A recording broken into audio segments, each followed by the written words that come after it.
Vector पढ़ रहे थे हम लोग, और वेक्टर में हमने एडिशन ऑफ वेक्टर और सब्सट्रैक्शन ऑफ टू वेक्टर, उसके सारे लॉज भी बता दिए थे। एडिशन के लिए हमने जो मैग्नीट्यूड का फॉर्मूला बताया था दो वेक्टर के एडिशन का, वो आर के रिजल्टेंट का फॉर्मूला बताया था, square root A square plus B square plus 2ab cos theta ये। और सब्सट्रैक्शन का जो फॉर्मूला बताया था वो A square plus B square minus 2ab cos theta. हमने कहा था ये दोनों एक रिजल्टेंट के लिए यूज करना और एक वेक्टर के सब्सट्रैक्शन के लिए या डिफरेंस के लिए यूज करना, ठीक है। इसमें कुछ पर्टिकुलर एंगल पे हम इनकी कुछ बातें कर लेते हैं। जैसे सबसे पहले हम बात करते हैं if theta is equal to 0 degree. अगर theta is equal to 0 degree है तो ऐसे सिचुएशन में वेक्टर ए और वेक्टर बी, इनका जो रिजल्टेंट आर होगा वो क्या होगा, उसका मॉड क्या होगा और एस का मॉड क्या होगा। तो आप देखेंगे कि जो आर का मॉड आएगा वो square root A square plus B square plus 2ab cos 0, और cos 0 1 हो जाएगा तो इसका मैग्नीट्यूड आ जाएगा square root A square plus B square plus 2ab। ये cos 0 की वैल्यू 1 हो जाएगी तो यहां से r का जो मॉड आएगा वो हो जाएगा a प्लस बी का होल ऑफ स्क्वायर और इसका स्क्वायर ऐसा, ठीक है। फिर हम r को क्या लिख सकते हैं, ये स्क्वायर है और उसका स्क्वायर रूट है तो स्क्वायर रूट करेंगे तो स्क्वायर हट जाएगा तो ये सीधे सीधे a प्लस बी आ जाएगा। इसका मतलब ये हुआ कि अगर थीटा 0 है तो दो वेक्टर के रिजल्टेंट के लिए हमको क्या करना है, उनके मैग्नीट्यूड का डायरेक्ट सम कर देंगे। और थीटा 0 होने का मतलब क्या हुआ कि ए और बी दोनों कैसे होंगे, सेम डायरेक्शन में होंगे। जो डायरेक्शन ए की होगी वही डायरेक्शन बी की होगी। A and B both are in same direction.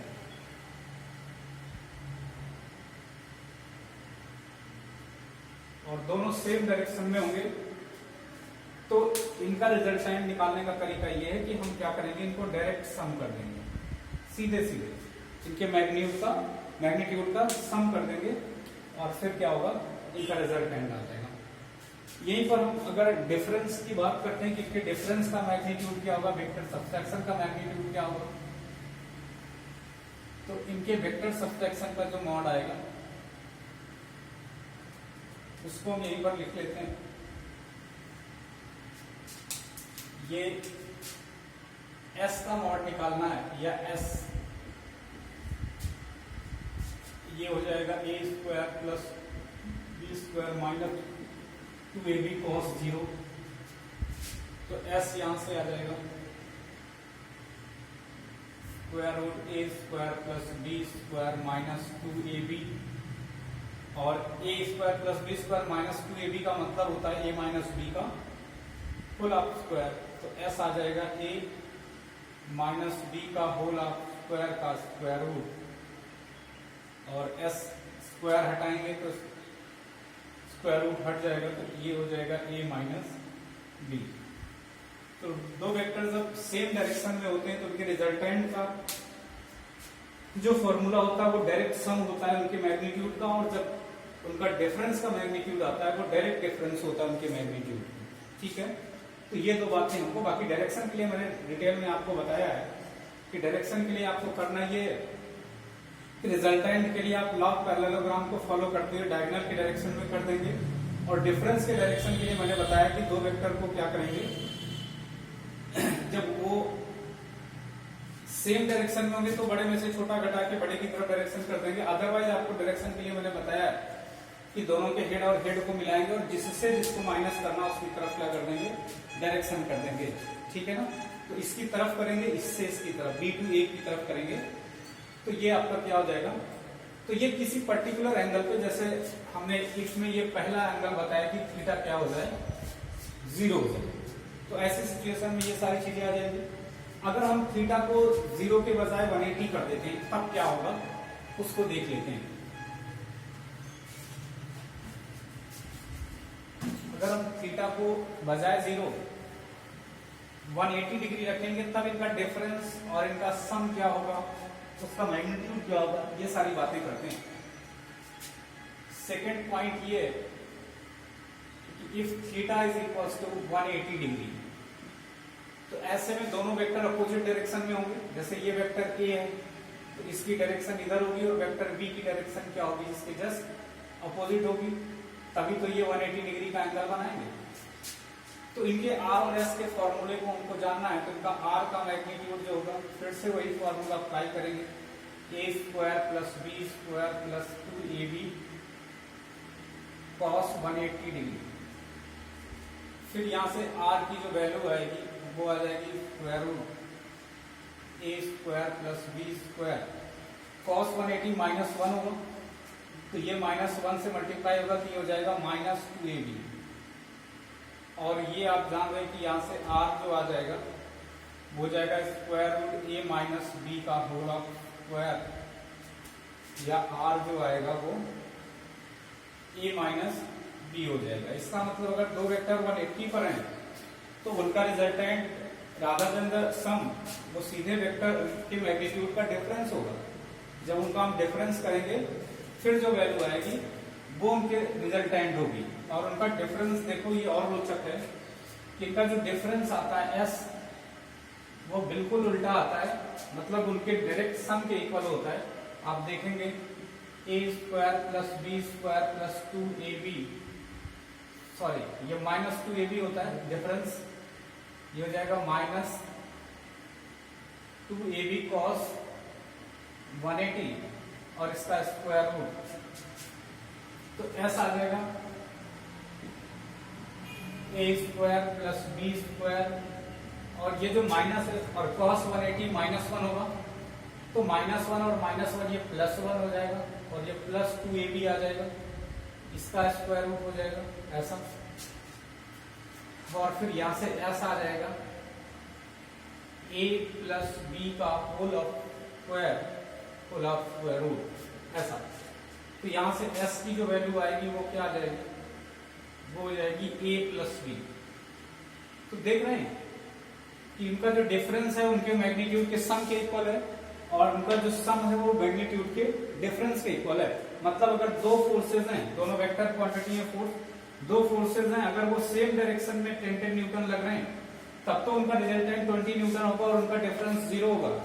लेकिन अगर दो वेक्टर अपोजिट डायरेक्शन में, दो फोर्स अपोजिट डायरेक्शन में लग रहे हैं, इधर 10 न्यूटन और इधर 10 न्यूटन, तब इनका जो रिजल्टेंट आएगा वो तो 0 आएगा और इनका जो वेक्टर डिफरेंस होगा वो 20 न्यूटन आ जाएगा। ठीक है, तो ये आपको ध्यान रखना है कि हम ये देखेंगे कि उनका रिजल्टेंट या उनका डिफरेंस जो है वो उनके बीच के एंगल पे डिपेंड करता है। कभी कभी क्वेश्चन पूछा जाता है कि जैसे there are two forces,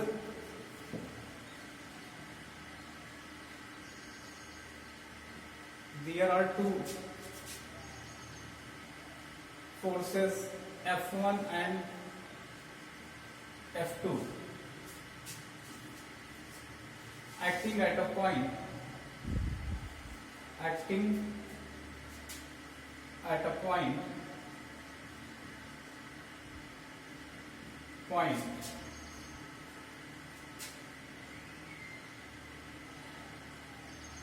having magnitude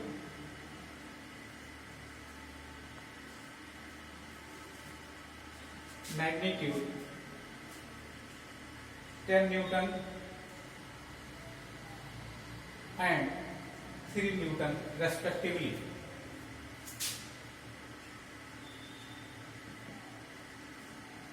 Newton and 3 Newton respectively. Then आपको बताना है what will be the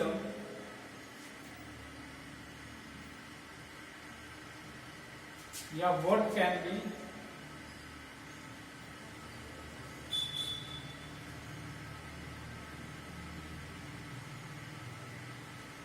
there,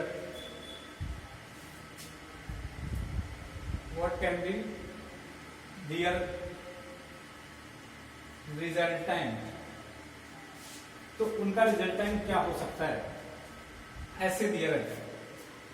और इसमें रेंज दी रहती है, जैसे ए ऑप्शन हो गया, बी ऑप्शन हो गया, यहाँ पर हमने ऑब्जेक्टिव बना दिया इसको सी और डी। तो रेंज ऐसे दी रहती है कि एक बार हमने आपको दे दिया 7 न्यूटन से लेकर के 30 न्यूटन तक। मैग्नीट्यूड पूछ रहा है what can B their resultant, और इसका मैग्नीट्यूड आपको बताना है। तो इसमें एक तो ये रख दिया मैंने, बाकी और सारी वैल्यू रख देते हैं। एक में कर देते हैं आपका ये रेंज दी हुई 7 न्यूटन से 13 न्यूटन के बीच में। एक दूसरी हमने रख दिया 8 से 10 न्यूटन के बीच में, 8 to 10 Newton, 8 Newton to 10 Newton. एक तीसरा हमने रख दिया 10 to 17 न्यूटन, और एक चौथा रख दिया मोर देन 17 न्यूटन, ऐसे। तो जब इसके आप आंसर को चेक करेंगे इस क्वेश्चन के, तो इसमें कुल मिला के ये पूछा है कि जो रिजल्टेंट है वो क्या हो सकता है। तो आप देखेंगे कि कम से कम रिजल्टेंट और ज्यादा से ज्यादा क्या हो सकते हैं। तो F1 और F2 का जो मैग्नीट्यूड दिया हुआ है वो यहाँ पर इस क्वेश्चन में दिया हुआ है, एक का 10 न्यूटन और एक का दिया हुआ है 3 न्यूटन। तो इनकी जो मैक्सिमम वैल्यू होती है वो थीटा इज इक्वल टू 0 पर होती है, और वो क्या होती है, किसी भी वेक्टर का जो रिजल्टेंट होता है वो सीधे सीधे a प्लस b होता है। ये इनकी क्या है, मैक्सिमम वैल्यू होती है किसी भी वेक्टर के लिए। और जो इनकी मिनिमम वैल्यू होती है वो थीटा इज इक्वल टू 180 पर होता है। अभी मैंने बताया उस समय इनका r क्या होता है, a माइनस b होता है, और ये मिनिमम वैल्यू होती है ये। और इन्हीं के बीच में वो लाई करेगा, रेंज इसी के बीच में आएगी, मैक्सिमम और मिनिमम के बीच में क्या आएगी, उसकी रेंज आएगी। तो इस समय ये r मैक्सिमम होता है और इस समय r क्या होता है, मिनिमम होता है, इससे बाहर नहीं आएगी।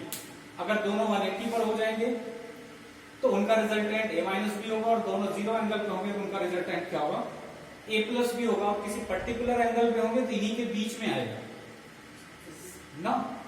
अगर किसी और पर्टिकुलर एंगल में होंगे तो इनका रिजल्टेंट इनके बीच में आएगा। तो आप देख रहे होंगे यहाँ से एफ आर जो आएगा रिजल्टेंट, वो या तो F1 प्लस F2 होगा, और F1 प्लस F2 और F1 माइनस F2 के बीच में लाई करेगा।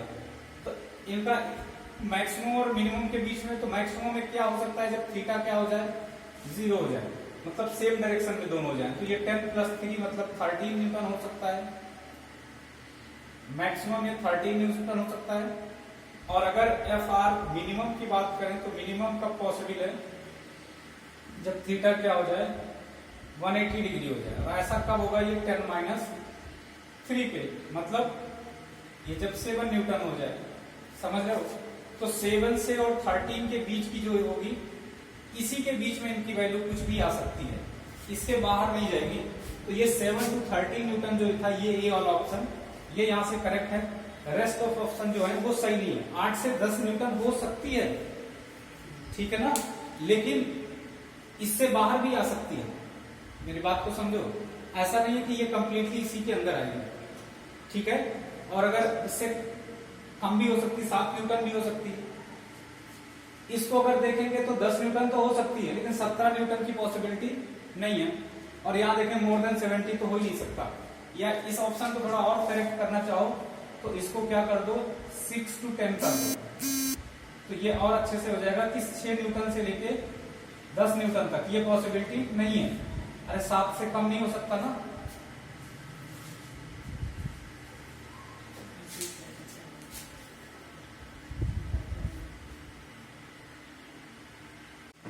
तो यहां से आप देखेंगे कि जो फोर्स के रिजल्टेंट की रेंज होगी वो ये आ सकती है, और यही इनके डिफरेंस की भी रेंज होगी, क्योंकि डिफरेंस भी इनका मैक्सिमम ये हो सकता है और मिनिमम क्या हो सकता है, a माइनस बी। ठीक है, तो अगर हम देखेंगे कि दो वेक्टर के रिजल्टेंट और डिफरेंस की मैक्सिमम और मिनिमम वैल्यू क्या होगी, तो एक मैक्सिमम उनका ये होगा कि उनके मैग्नीट्यूड का डायरेक्ट सम मैक्सिमम होगा और उनके मैग्नीट्यूड का डायरेक्ट डिफरेंस क्या होगा, मिनिमम होगा। इन्हीं के बीच में उनके रिजल्टेंट और डिफरेंस का मैग्नीट्यूड लाई करेगा, और मैग्नीट्यूड निकालने के लिए बड़े में से छोटा डिफरेंस करेंगे, मतलब उससे ये होगा कि magnitude of vector always positive, तो आपको मैग्नीट्यूड ही मिलेगा। तो दो वेक्टर है, जैसे ये वेक्टर ए है और ये वेक्टर बी है, इनके बीच का ये एंगल थीटा है। इनके रिजल्टेंट के लिए मैंने और डिफरेंस के लिए दोनों पर बता दिया कि इनका रिजल्टेंट जो होगा वो मैक्सिमम कितना होगा, a प्लस बी, और ये कब होगा, जब थीटा क्या हो जाएगा, 0 होगा, और इसी समय इनका जो डिफरेंस होगा वो मिनिमम होगा, और वो क्या होगा, a माइनस बी होगा, थीटा 0 पे। ये दोनों कंडीशन एक साथ ध्यान रखेंगे आप।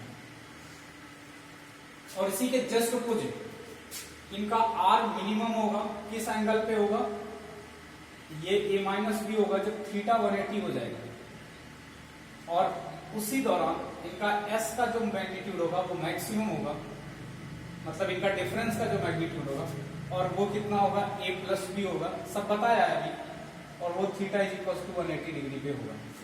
तो ये दोनों भी बातें आपको क्या करनी है, ऐसे ध्यान रखनी है। क्लियर है? तो ये दो एंगल हमने पढ़ लिया, कौन सा, थीटा 180 पर और एक थीटा 0 पर।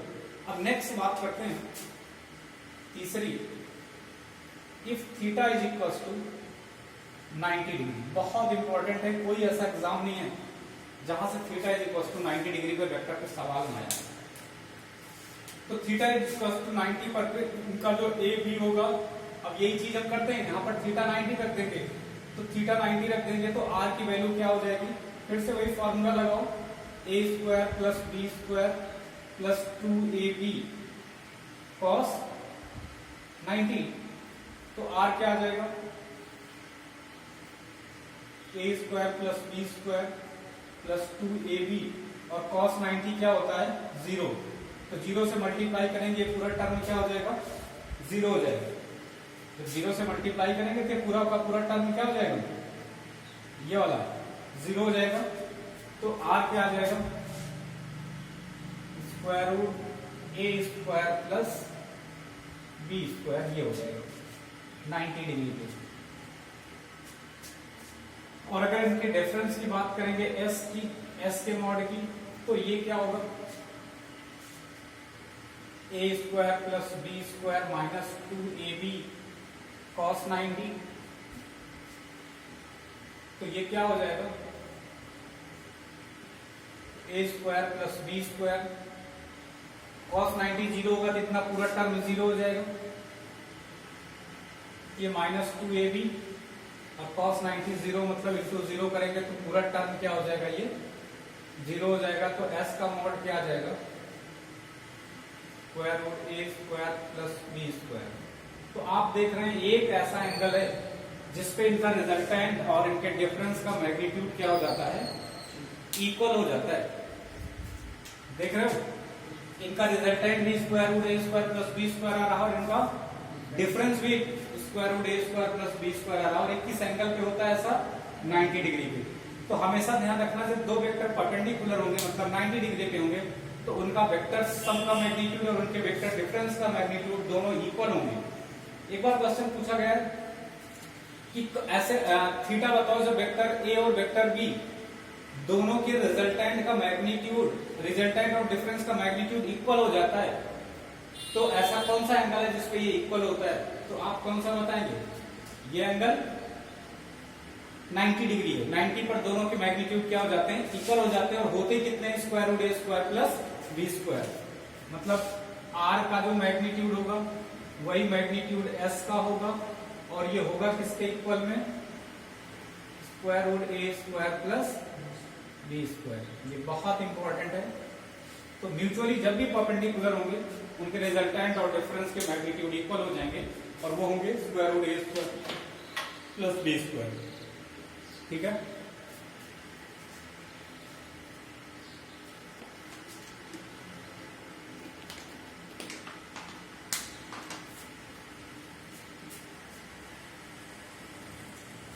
तो ये 90 डिग्री पर हो गया। इसके बाद अगर हम थीटा को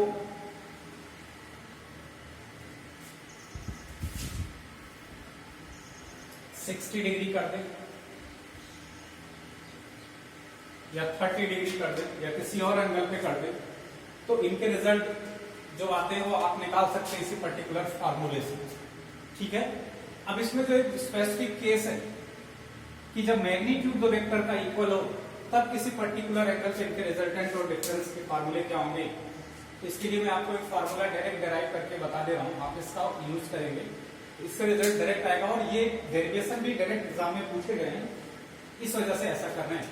जैसे ये कोई वेक्टर है ए और ये वेक्टर है बी और ये इनके बीच का एंगल है थीटा। अगर आपको ऐसा बता दें कि जो वेक्टर ए है उसका मैग्नीट्यूड और जो वेक्टर बी है इसका मैग्नीट्यूड ये आपस में इक्वल है, मतलब जितना मॉड इसका है उतना मॉड इसका भी है, और मान लेते हैं कि दोनों के मॉड को हम p लिख दे रहे हैं। सपोज दैट ये क्या है, p है या x है, कुछ भी हो। ठीक है, तो ऐसे बहुत क्वेश्चन आते हैं जब उनका मैग्नीट्यूड क्या हो जाए, इक्वल हो जाए दोनों वेक्टर का। जैसे उसी वेक्टर का चेंज, कभी कभी ऐसे क्वेश्चन पूछा जाता है कि किसी बॉल को हम क्या करते हैं, फेंकते हैं किसी वॉल पे, किसी दीवार पे किसी वॉल को मारते हैं, तो मारने के बाद क्या होता है, जैसे ये कोई वॉल है और इस पे किसी बॉल को हम मारते हैं, तो ये किसी v वेलोसिटी से जाके इस पे स्ट्राइक करती है और फिर v वेलोसिटी से वापस उसी सेम वेलोसिटी से रिबाउंड हो जाती है। तो ये दो वेक्टर, ये दोनों के मैग्नीट्यूड सेम नहीं है। या कभी कभी क्या करता है, आपको यूनिफॉर्म सर्कुलर मोशन की बात करेगा, आगे पढ़ाएंगे, तो इसमें हर जगह मैग्नीट्यूड और वेलोसिटी क्या होती है, यूनिफॉर्म सर्कुलर मोशन में फिक्स होती है, कांस्टेंट होती है, केवल डायरेक्शन चेंज होती रहती है।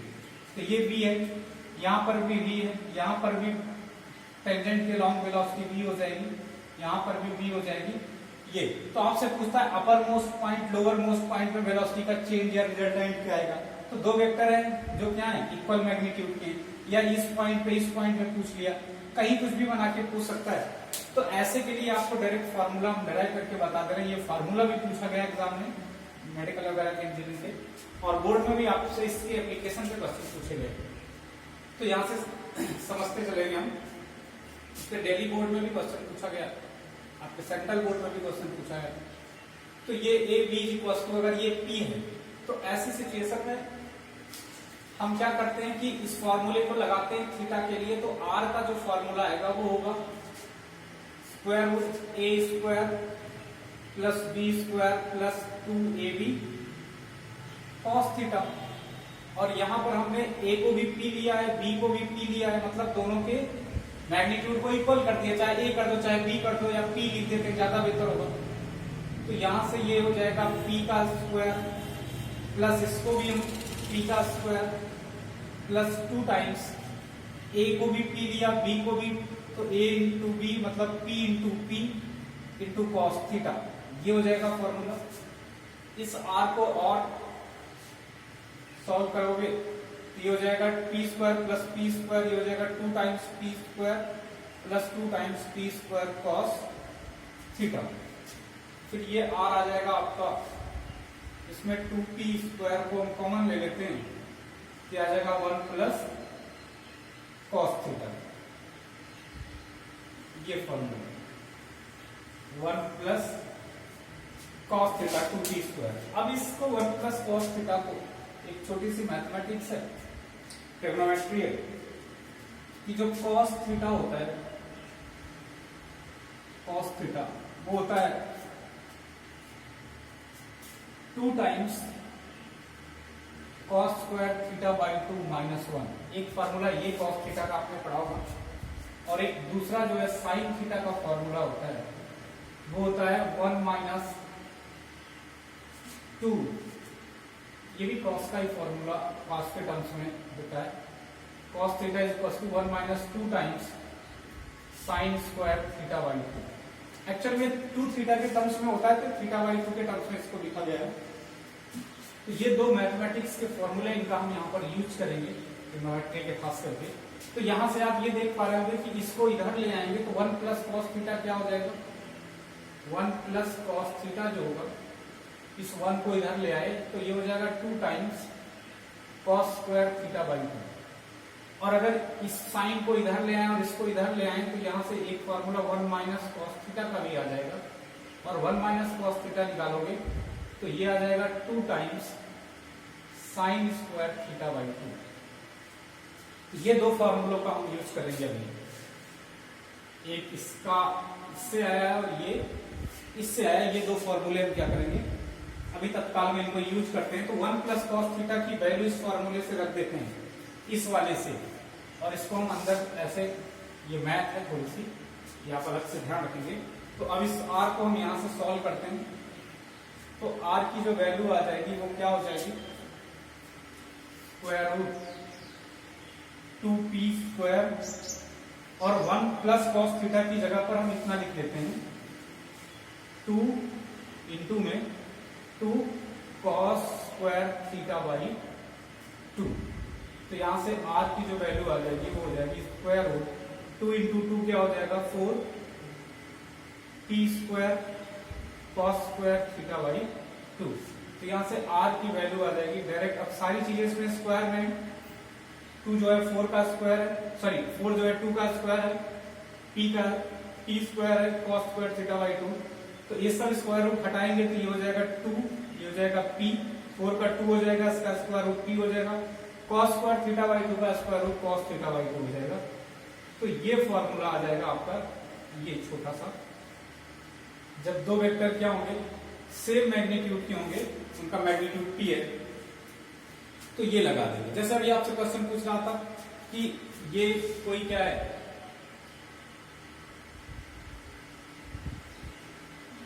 इस तरीके से, ये अगर हम इस पर क्या करते हैं, ये v वेलोसिटी से जा रहा है, आपको ऐसा बता दिया गया कि ये कोई यूनिफॉर्म सर्कुलर मोशन करता हुआ पार्टिकल है, और इस पॉइंट पे इसकी वेलोसिटी नीचे की तरफ है, इस पॉइंट पे इसकी वेलोसिटी इधर है, इसको हमने a कह दिया, इस पॉइंट को हमने b कह दिया। तो a और b पॉइंट पे वेलोसिटी का रिजल्टेंट क्या होगा, तो आप देख रहे हैं जो ba वेलोसिटी है वो डाउनवर्ड है, और जो bb है वो हॉरिजॉन्टल डायरेक्शन में है, इस तरीके से। और magnitude of ba and bb ये क्या है, इक्वल है, ये भी b है और ये भी क्या है, v है, ये ऐसे आपको दिखाया गया। तो ba भी b है और bb भी b है, तो दोनों के बीच का जो एंगल है वो क्या है, 90 डिग्री। अरे bb की डायरेक्शन ये है, ba की डायरेक्शन ये है, तो इनके बीच में थीटा क्या हो जाएगा, 90 डिग्री, और मैग्नीट्यूड सेम है। यही फार्मूला रख के डायरेक्ट कर देंगे तो इनका जो रिजल्टेंट वेक्टर आएगा br वो हो जाएगा 2 times b cos theta by 2। तो cos थीटा बाई 2, थीटा यहाँ पर 90 है तो थीटा बाई 2 क्या हो जाएगा, 45 डिग्री, मतलब 90 बाई 2 cos 90 बाई 2। तो br क्या हो जाएगा, 2b cos 90 बाई 2 का मतलब 45, इस तरीके से। और 2 इंटू बी और cos 45 होगा 1 अपॉन स्क्वायर रूट 2। तो यहां से इस वैल्यू को और सही से सॉल्व करके ये लिख सकते हैं कि जो br आएगा वो क्या हो जाएगा, 2 into B into 1 upon square root 2, या br को और क्या लिख सकते हैं, 2b होगा ये, 2b का मतलब square root 2 into square root 2 into B upon square root 2, एक से एक कैंसिल हो जाएगा तो स्क्वायर रूट 2b आ जाएगा, ऐसा समझ रहे हो। तो ये सॉल्व कर सकते हो आप। तो रिजल्टेंट के लिए कॉस का फॉर्मूला ध्यान रखना, और बिल्कुल ऐसे भी हम डिफरेंस के लिए भी बता देते हैं। तो जब मैग्नीट्यूड उनका सेम होगा तब रिजल्टेंट और डिफरेंस पूछेगा, तो डायरेक्ट r के लिए 2p cos थीटा बाई 2 लगाएंगे, और s के लिए क्या लगाना वो आगे बताते हैं।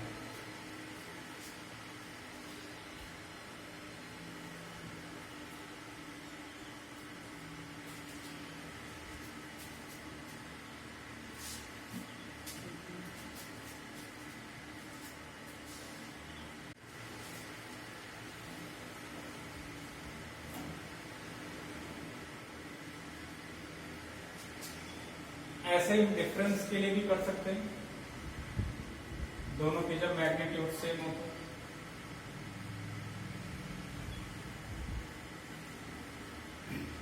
इन दो फॉर्मूलों को आप लिख लेंगे। इसको मैंने लगा दिया, इसको भी हम लगा के आपको दिखा रहे हैं, जो नीचे वाला है। देखिए एस के लिए लिखेंगे तो एस का जो मैग्नीट्यूड होगा उसका फॉर्मूला पहले मैं लिख देता हूं, A square plus B square minus 2ab cos theta, ये होता है।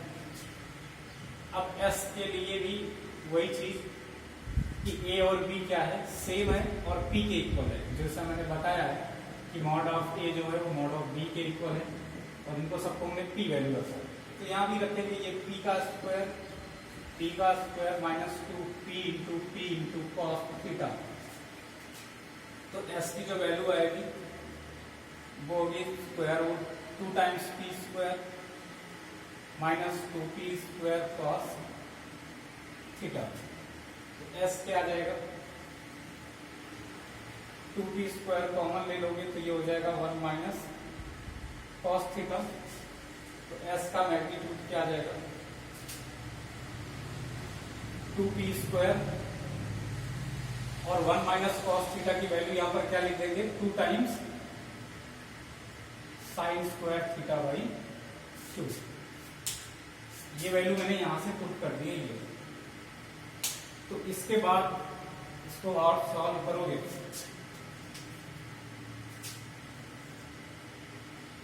तो s जो आएगा वो हो जाएगा स्क्वायर रूट 2 2 जा 4 हो जाएगा ये, और p square into sine square theta by 2। तो s आ जाएगा 4p square sine square theta by 2। इनमें सबका स्क्वायर रूट करोगे तो 4 का स्क्वायर रूट 2 हो जाएगा, p स्क्वायर का p हो जाएगा, साइन स्क्वायर थीटा बाई 2 का साइन थीटा बाई 2। तो ऐसा हो जाएगा। तो ये फार्मूला भी इंपॉर्टेंट है, इसको भी ध्यान रखना है। और इससे पहले वाला जो बताया r के लिए उसको भी ध्यान रखना है। उसको हमने बताया 2p cos थीटा बाई 2। और ये दोनों आपको मेमोराइज भी करने पड़ेंगे। और इसका तरीका ये कि sine theta by 2 cos theta by 2 दोनों में है, 2p दोनों में है। बस ये इसमें कंफ्यूजन रहती है कौन सा सब्सट्रैक्शन का है, कौन सा रिजल्टेंट का है। तो सब्सट्रैक्शन याद, एक कोई याद हो जाएगा तो दूसरा अपने आप आ जाएगा। तो याद रखने का एक तरीका ये कि s से साइन होता है और s से सब्सट्रैक्शन होता है, दूसरे में अपने आप कॉस होगा। ये आपको ध्यान रखना है। मतलब एक में ये आपको मालूम हो जाएगा तो दूसरा अपने आप मालूम हो जाएगा। अब ऐसा क्वेश्चन जैसे पूछता है, कहता है कि कोई बॉल है, इसको वॉल पर मारते हैं तो ये क्या करती है, किसी वेलोसिटी v से जाके स्ट्राइक करती है और आफ्टर स्ट्राइक फिर ये क्या करती है, रिबाउंड करती है सेम मैग्नीट्यूड ऑफ वेलोसिटी से। What will be the vector change. तो वेक्टर चेंज का मतलब वेक्टर डिफरेंस की बात कर रहा है, मतलब डिफरेंस वाले में साइन वाला फार्मूला लगाना है। तो डेल्टा v जो होगा वेक्टर चेंज का मैग्नीट्यूड क्या हो जाएगा, 2 times b sine theta by 2। तो साइन थीटा बाई 2 की अगर वैल्यू यहाँ पर रखेंगे तो एक वेक्टर इस डायरेक्शन में, एक वेक्टर इस डायरेक्शन में, दोनों के बीच में थीटा क्या हो जाएगा, 180 डिग्री।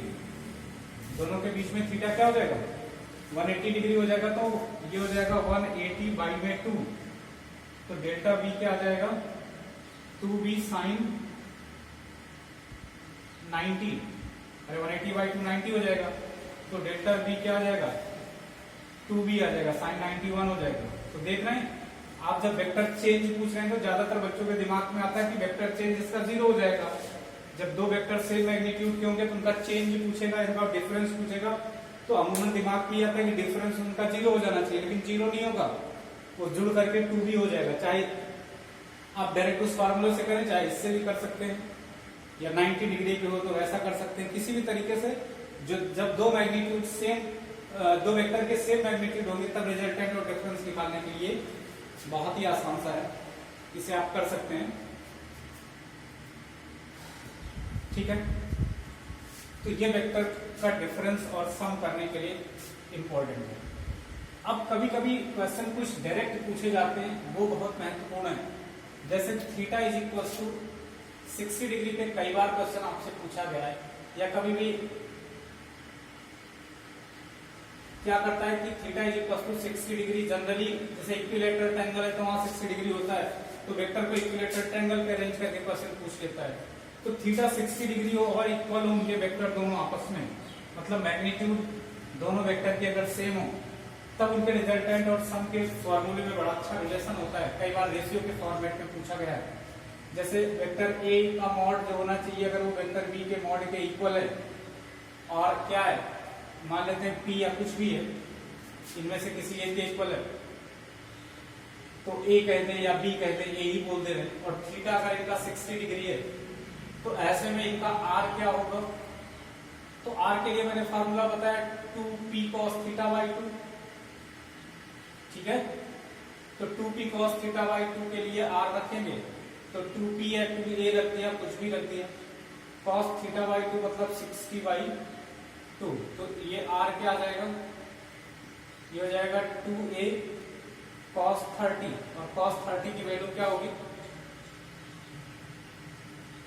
cos 30 की वैल्यू हो जाएगी स्क्वायर रूट 3/2, तो ये हो जाएगा आपका, इससे ये कैंसिल हो जाएगा, तो आप देखेंगे कि इनका रिजल्टेंट आ रहा है स्क्वायर रूट 3 इंटू उनमें से कोई एक वेक्टर ए या बी जो इसका भी मैग्नीट्यूड हो।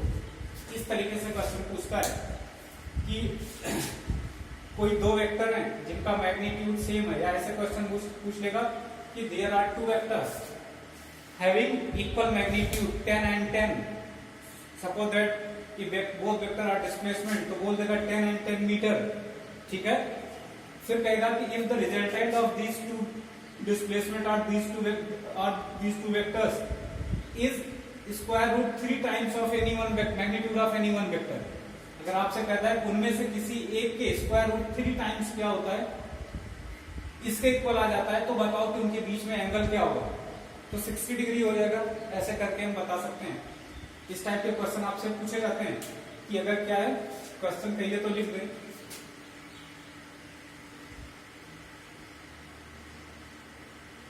there are two forces 10 Newton and 10 Newton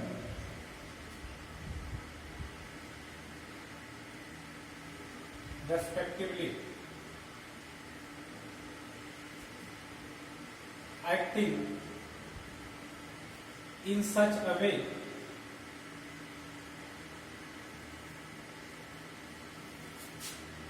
that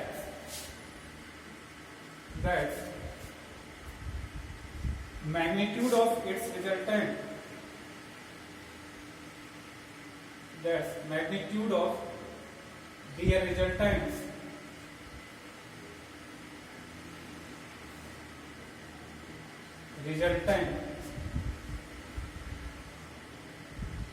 is 10 times square root 3, या इनमें से किसी एक के मैग्नीट्यूड को स्क्वायर रूट 3 से मल्टीप्लाई करते हैं, then what will be the angle between these two forces, then what will be the angle between these two forces.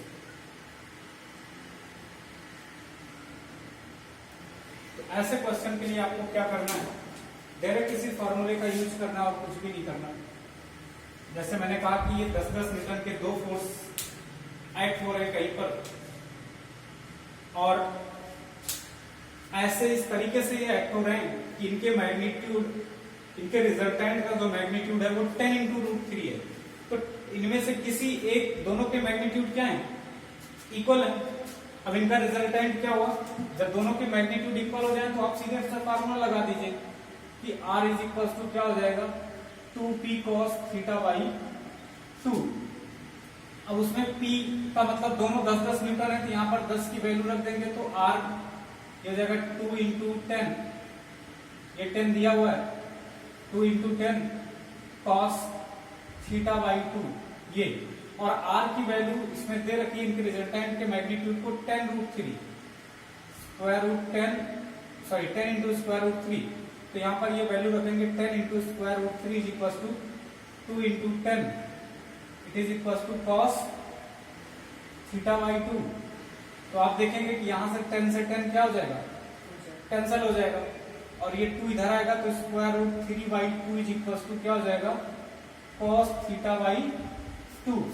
तो आप जानते हैं स्क्वायर रूट 3 कॉस किसकी वैल्यू होती है, अगर स्क्वायर रूट 3 की बात करें तो ये किसकी वैल्यू होती है, cos 30 की। cos 30 की वैल्यू क्या होती है, स्क्वायर रूट 3 बाई 2। तो स्क्वायर रूट 3 बाई 2 की जगह पे हम cos 30 लिख देंगे, तो cos 30 is equal to cos theta by 2, cos theta by 2। तो यहां से cos से cos कैंसिल होगा, तो 30 is equal to theta by 2। तो थीटा इज इक्वल टू क्या हो जाएगा, 30 इंटू 2 मतलब 60 डिग्री। इतना करने के बजाय आप यहाँ से देख के डायरेक्ट भी बता सकते हैं। आपने देखा कि इनमें से किसी एक के स्क्वायर रूट 3 टाइम्स है, तो इसको बिना लगाए डायरेक्ट सॉल्व कर सकते हैं कि क्या हो जाएगा, ये 10 इंटू स्क्वायर रूट 3 है इनमें से, तो जाहिर सी बात है इनके रिजल्टेंट क्या हो जाएंगे, इससे कितने का एंगल बनाएंगे, 60 डिग्री का। ये 60 डिग्री की केस है और उस पर ये क्वेश्चन मैंने कराया, आपको समझ में आ रहा होगा।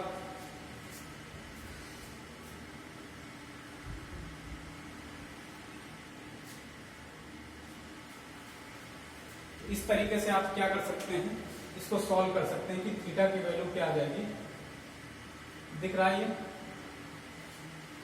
60 डिग्री आ जाएगी। ठीक है, ये क्वेश्चन हो जाएगा। ये तो बात हो गई किसकी, इनके रिजल्टेंट की, और यहीं से हम इसका डिफरेंस वाला फॉर्मूला भी लगा सकते हैं, उसमें 2p साइन थीटा बाई 2 हो जाएगा। ठीक है, तो 60 डिग्री पे देखो इनका जो डिफरेंस आता है वो बहुत ही और ही ज्यादा इंटरेस्टिंग रिजल्ट होता है। इनका जो डिफरेंस होता है वो इनसे ज्यादा इंटरेस्टिंग होता है, उसको नेक्स्ट टाइम पे ही बताते हैं। ठीक है, ना कर लो, नेक्स्ट टाइम पे इसको बताते हैं।